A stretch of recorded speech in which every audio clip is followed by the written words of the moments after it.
kailangan panoorin nyo to. Life-saving po to, nagkaroon ng baha ngayon. Actually, kahit hindi baha, basta naglalakad ka sa putik, sa lupa, pwede magkaroon itong mga sakit, leptospirosis, typhoid. Short history nung 2009, nung Ondoy at Pepeng, 5,300 cases ng leptospirosis. Around 200 Pilipino namatay.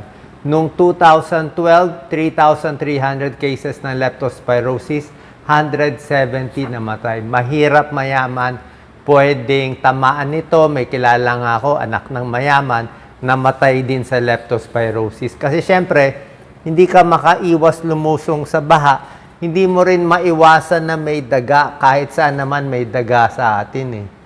Okay, tuturo natin. So basta sa maduming tubig, ang kalaban natin may leptospirosis, may typhoid fever, maduming pagkain, hepatitis A. Pero syempre, ang pinakadelikado dito, leptospirosis. Tuturo ko sa inyo gagawin ha. So, unang-una, hindi lumusong kayo sa baha. Dapat huhugasan maigi ang paa. Okay? Sabon at tubig, I'm sure mangangatin na yan, may mararamdaman na kayo.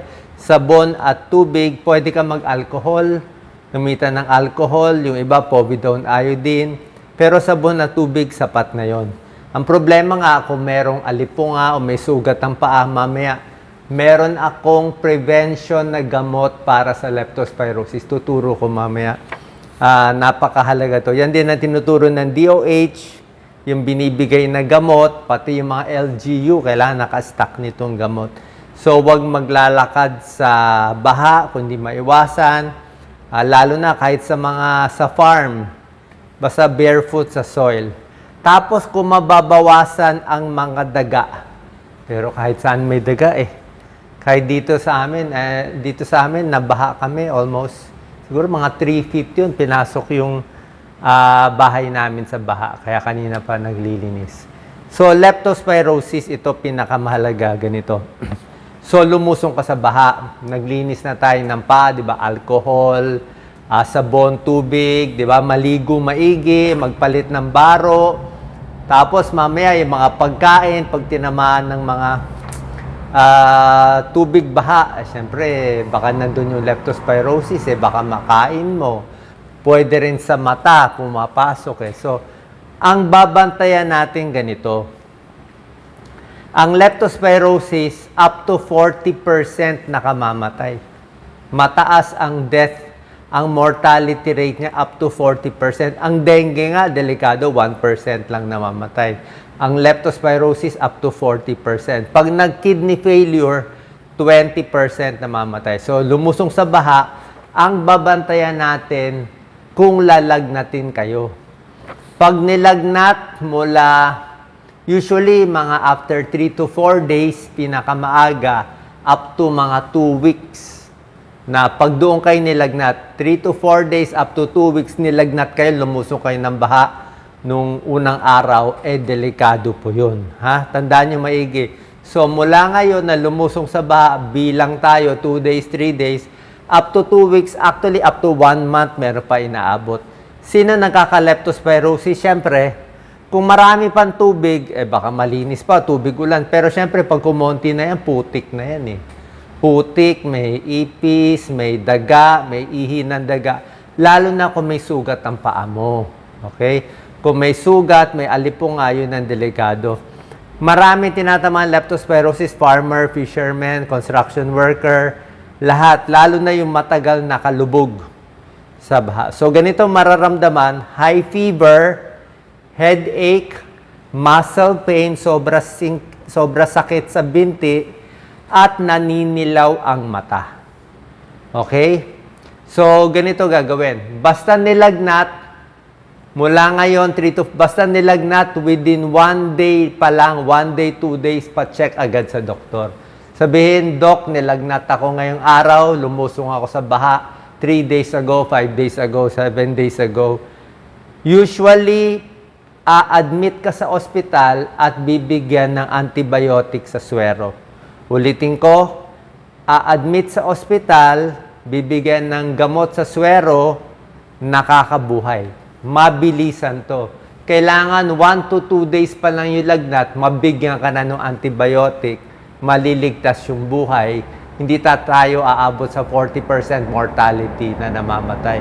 Pero pag hinintay mo yung lagnat mo 3 days, 4 days, 5 days, kahit bigyan ka ng antibiotic, late na. Kumalat na yung leptospirosis. Yun ang problema. Okay, pag hindi ka na maintindihan, ulitin na lang itong video. Ayan o, sa daga. Hindi lang tao nagkaka-leptospirosis ha, kahit aso. Ingatan ang pets. Yung aso, baka nakainom ng tubig, nakagat ng daga, o nandun sa madumi, pwede rin siya magkaroon ng leptospirosis. At pag naka-leptospirosis yung aso, ang dumi, ihi niya, kailangan ingatan din. Pwede rin mag-transmit. So, pag nilagnat yung aso, masama pakiramdam, papacheck din sa vet. So, yan ang leptospirosis. Yan, naninilaw mata, maduming tubig sa daga. Ang daming daga sa atin. Kaya minsan maganda may pusa eh. May alaga kami pusa dito para mahabol yung mga daga. Ito po ang pinakamahalagang slide. Pakinggan nyo maigi. Ang gamot na binibigay na prevention sa leptospirosis, sabi to ng DOH, sabi to ng buong mundo, I'm sure may ilang LGU na magagaling yung mga city health officer nag-i-stock na nito. Doxycycline. Okay? Dapat binibigay ito sa lahat ng tao na adults na nakitira sa lugar na binaha. Ganito gagawin natin. Ang pag-inom nito, 100 milligrams doxycycline, yan ang generic, 2 capsules once a day. So, 100 milligram capsule, 2 tableta, iinumin pagkatapos kumain, kailangan busog na busog ka, pagkatapos kumain, sabayan na isang basong tubig. So, paano pag-inom? Diba? Tinuro ko sa inyo, 100 milligrams, 2 capsules. Kung isang beses ka lang lumusong sa baha, parang tingin mo, hindi naman ganun kadumi, di ba? Isang beses ka lang dumaan, o medyo duda ka, parang walang sugat, parang may sugat, takot ka lang, hindi ka sure, pwede ka uminom doxycycline, 100 milligrams, 2 capsule, 1 dose only.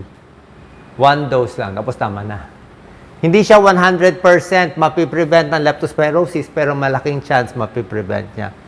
Ngayon, kung lumusong ka sa baha ng mas matagal, yung talagang madumi. O, dito kami sa Pasay, nalubog talagang madumi sa tabi ng palengke. Puro bulok na mga gulay, pagkain, may mga daga, may mga ipis. Tapos may sugat ka pa sa paa. Ganito gagawin mo.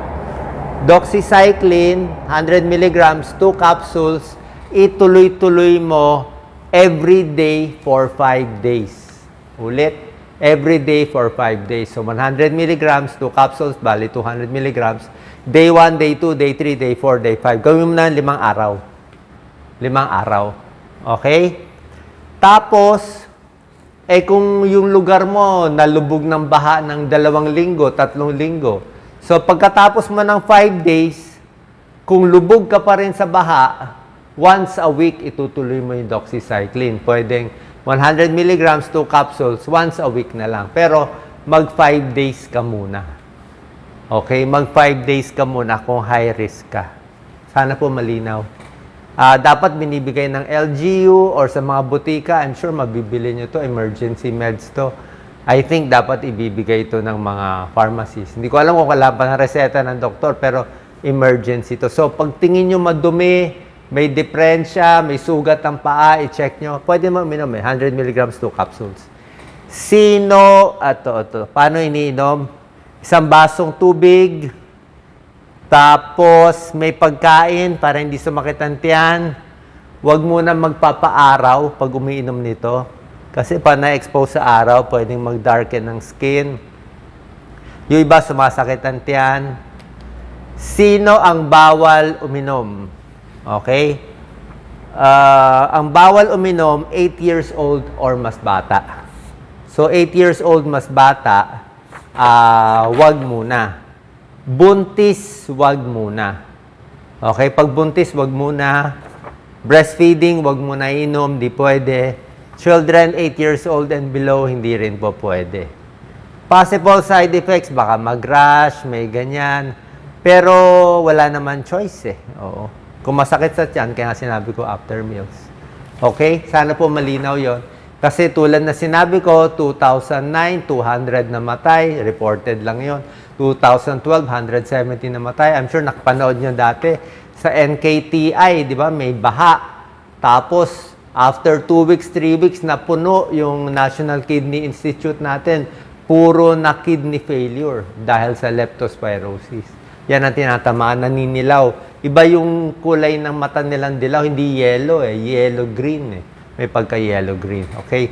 So bukod dito, other tips, huwag gamitin ng tubig baha, huwag panlinis na pagkain, delikado, hugas kamay lagi, 'di ba? Kung may tubig, kailangan naka-boil maigi ang tubig nyo. Pag ang gulay nalubog na sa baha, eh wala na tayong magagawa eh. Huwag na ibenta kasi syempre baka may madumi na dun. Kaya ano, nalubog siya sa baha. Okay, sana po nakatulong tong video. Share po natin.